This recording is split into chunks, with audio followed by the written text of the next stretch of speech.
বঙ্গোপসাগরে ১৩ জন জেলেকে নিয়ে এফবি বরকত নামে একটি মাছ ধরার ট্রলার ডুবির ঘটনায় ৫ জন নিখোঁজ রয়েছেন। তবে সাগরে ভাসমান অবস্থায় থাকা ৮ জেলেকে জীবিত উদ্ধার করা হয়েছে।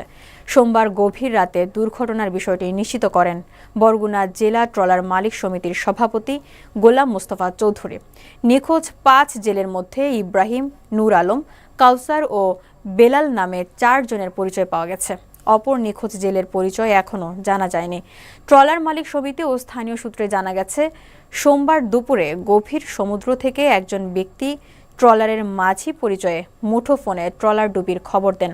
এরপর সমিতির পক্ষ থেকে এফবি বরকতের সঙ্গে একাধিকবার যোগাযোগের চেষ্টা করা হলেও কোনো সংযোগ পাওয়া যায়নি। পরে সাগরে ভাসমান অবস্থায় থাকা ৮ জেলেকে পাশের একটি মাছ ধরার ট্রলার উদ্ধার করে। ট্রলার মালিক সমিতির সভাপতি জানান, দুর্ঘটনার খবর পাওয়ার পরপরই উদ্ধার তৎপরতা শুরু হয়। নিখোঁজ ৫ জেলেকে উদ্ধারে এফবি জহুরা খাতুন নামে আরেকটি ট্রলার সাগরে পাঠানো হয়েছে। গভীর সমুদ্রে এখনও তল্লাশি অভিযান চলছে।